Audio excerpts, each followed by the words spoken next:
नमस्कार, आप देख रहे हैं वी स्टार न्यूज। मैं हूं दिवाकर विक्रम सिंह। कांग्रेस की राजनीति में राहुल गांधी एक ऐसे फैक्टर हैं जिसकी चर्चा अगर हर एक सप्ताह या दूसरे तीसरे दिन न हो तो फिर बात ही कैसी है। राजनीति में जब कुछ चटकारे लेने होते हैं या कुछ चर्चा करनी होती है और बयानों पर हंस करके उसकी व्याख्या करने की जरूरत होती है, तब राहुल गांधी के बयानों की चर्चा जरूर होती है। और शायद राजनीति में अपनी प्रासंगिकता को बनाए रखने के लिए राहुल गांधी एक नेता के तौर पर वो बयान देते हैं जिसे आप माने या ना माने, या तो वो बहुत समझदारी के साथ देते हैं या वास्तव में वो कुछ भी नहीं समझते।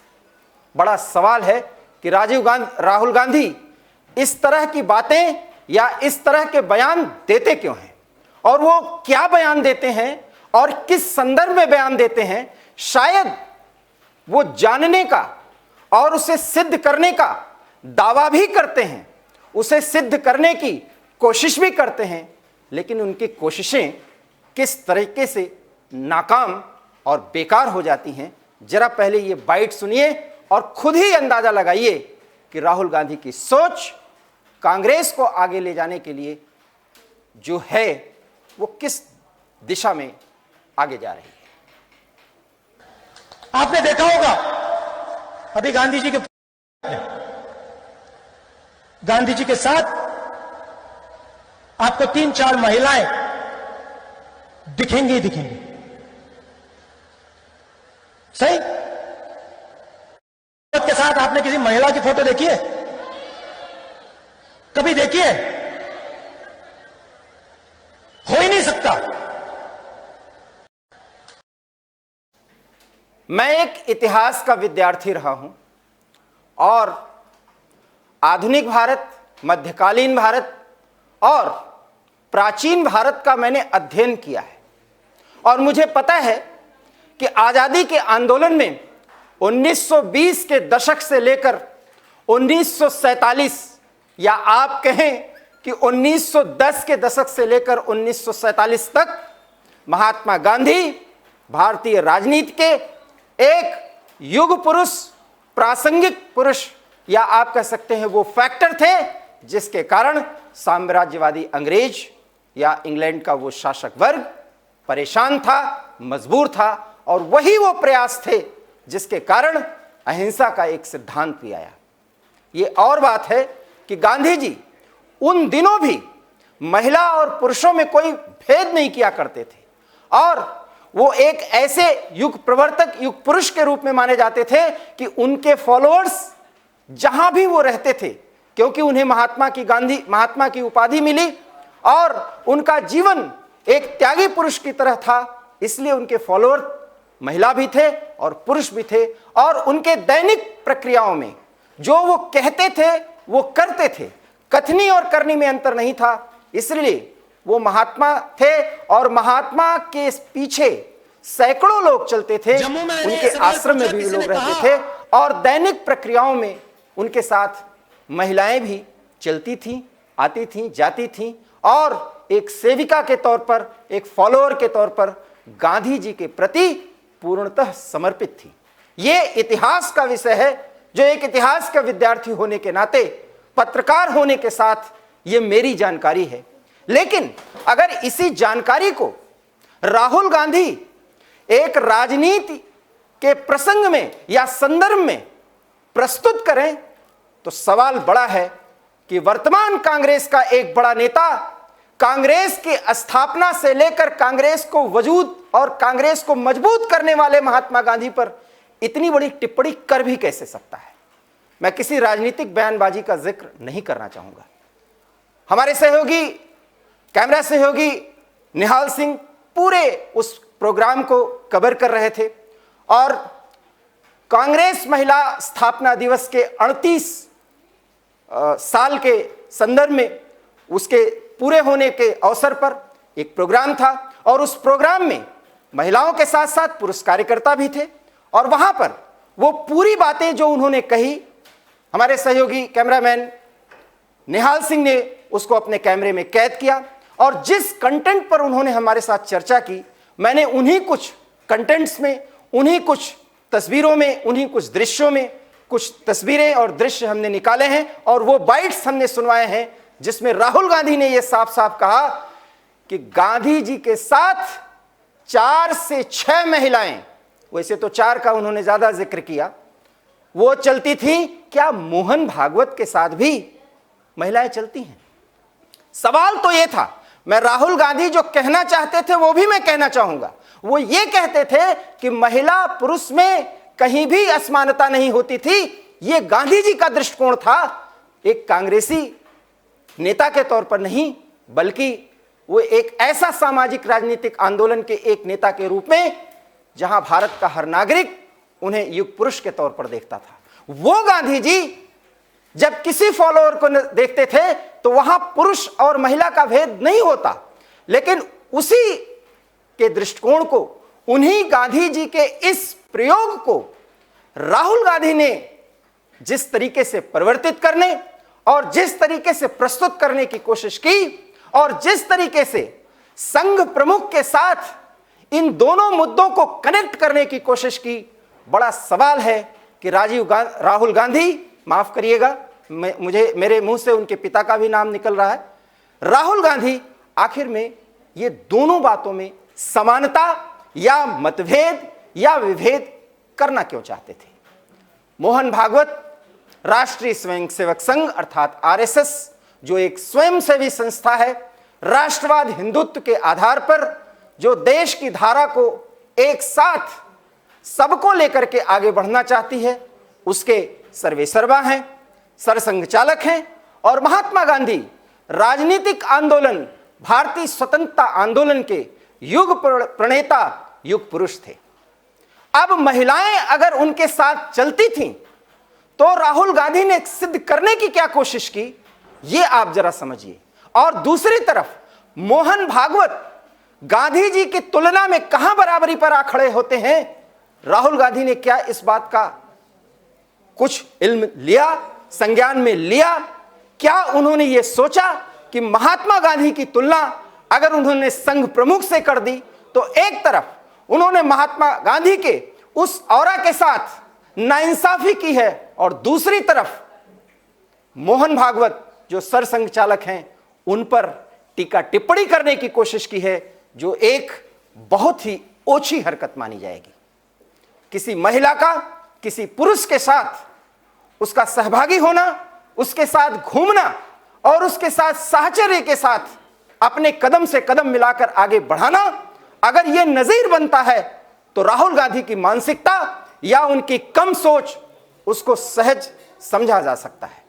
राहुल गांधी एक तरफ जम्मू कश्मीर में मां वैष्णो का दर्शन करते हैं और उसके बाद दुर्गा, आदि दुर्गा, शक्ति, मां लक्ष्मी और सरस्वती का अपने ही शब्दों में राजनीतिकरण करके उसकी व्याख्या करते हैं। और जब वो समझते हैं, जब उनको बताया जाता है, जब उनको पार्टी से इनपुट मिलता है, उनके रणनीतिकारों को द्वारा जब बताया जाता है कि उनसे बड़ी भूल हो गई, तब राहुल गांधी उसे सुधारने की कवायद करते हैं।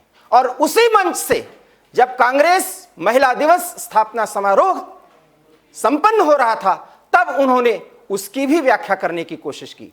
मैं अपने सहयोगी पीसीआर टीम से कहूंगा कि वो बाइट जरूर सुनवाएं कि उन्होंने शक्ति की व्याख्या, दुर्गा की व्याख्या और मां आद्या की व्याख्या करने की जो कोशिश की है, उनकी उस कोशिश को भी जरा हम देख लें और समझने की कोशिश करें। जम्मू में मैंने यह सवाल पूछा, किसी ने यह कहा कि लक्ष्मी वो शक्ति है जो घर में पैसा लाती है। गलत इंटरप्रिटेशन। लक्ष्मी शब्द लक्ष्य से आता है।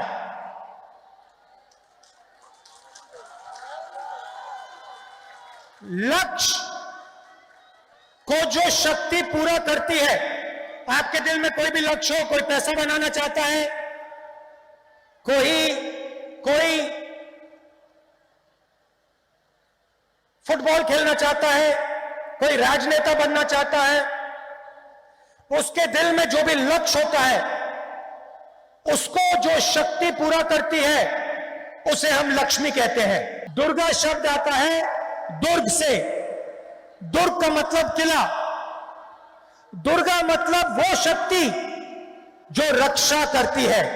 जम्मू में मैंने यह सवाल पूछा कि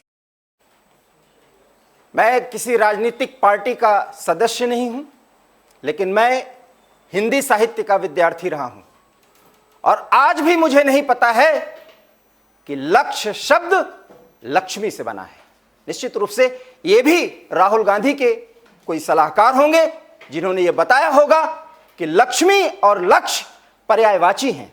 शायद राहुल गांधी जी ने अगर यह जानकारी दी है तो हम यह सीखने की कोशिश करेंगे, लेकिन मैं जहां तक जानता हूं शायद वहां भी वो गलत बोल गए। और अगर लक्ष्य लक्ष्मी की तरह शुद्ध है तो सवाल बड़ा है कि लक्ष्मी को आपने इतना कमजोर समझा क्यों? यही नहीं, मां दुर्गा की भी उन्होंने अपने शब्दों में व्याख्या करने की कोशिश की। सवाल तो यही है कि जिस धार्मिक सामाजिक मुद्दे पर राहुल गांधी अपना बयान देते हैं, क्या उसके पहले वो सोचते हैं कि उसका सिर्फ और सिर्फ राजनीतिक मतलब है या इस देश के 130 करोड़ लोगों की भावनाओं के साथ भी उसका कोई जुड़ाव है? शायद राजनीतिक पार्टी के एक बड़े नेता होने के नाते, उसके सर्वे सर्वा होने के नाते, गांधी परिवार होने के एक सदस्य होने के नाते राहुल गांधी ये सोच ही नहीं पाते कि वो जो बोलेंगे उसका संज्ञान कोई लेगा।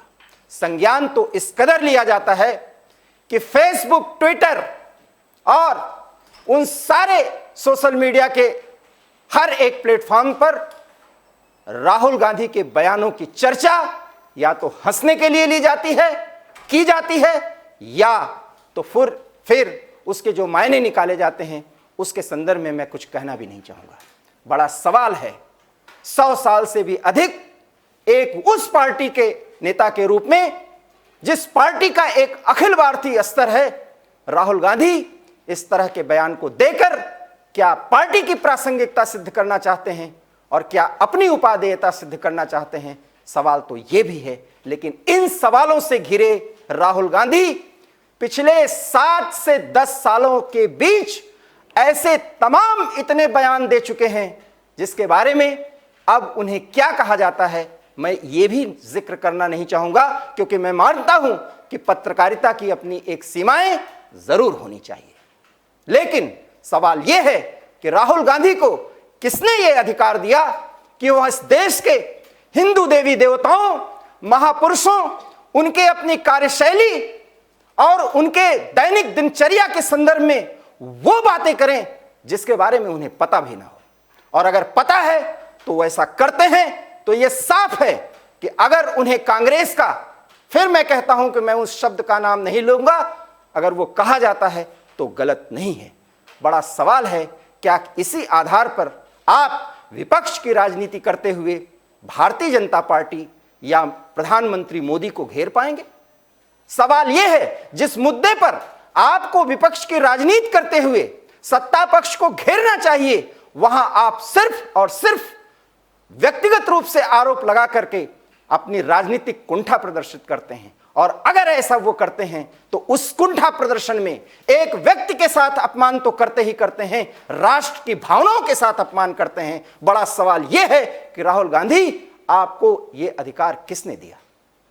हम मानते हैं कि आप इस देश के एक प्रमुख पार्टी के विपक्ष के एक बड़े नेता हैं।